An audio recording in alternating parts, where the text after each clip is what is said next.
আজ বানাবো মোচার বড়া। আসলে মেয়েরা তো সবজি খায় না, আর মোচার নামে তো গায়ে জ্বর, কিন্তু কিভাবে খাওয়াতে হয় সেটা আমিও জানি। সেই খাওয়ানোর প্রস্তুতি নিয়ে আমি কুচনো রসুন, পেঁয়াজ, কাঁচা লঙ্কা আর কিছুটা মোচা কেটে নিয়ে আমি সিদ্ধ করে ঢেলে দিলাম। ওর সঙ্গে কয়েকটা আলুর টুকরোও দিয়েছিলাম। এবার গরম তেলের মধ্যে আমি কিছুটা গোটা জিরে আর সেই কুচনো মশলাগুলো সব দিয়ে দিলাম। এবার একে একে লবণ, হলুদ, শুকনো লঙ্কার গুঁড়ো আর একটু জিরে গুঁড়ো, ধনে গুঁড়ো দিয়ে আমি মোচাটা কষে নিলাম। মশলাটা সম্পূর্ণ দিয়ে আমি কষে নেওয়ার পরে একটু হালকা গরম মশলাও দিয়ে নেড়ে চেড়ে নামিয়ে নিয়েছিলাম।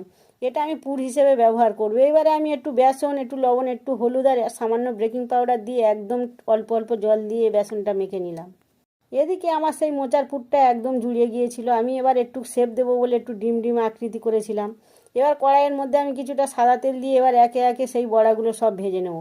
মেয়েরা তো খেতে চায় না এমনিতেই, কিন্তু এই বড়া করলে একদম খেয়ে নেবে চেটে পুটে। যাতে খায় সেই ব্যবস্থার জন্য এটা করলাম, আর আমি একদম কম তেল ব্যবহার করেছিলাম এই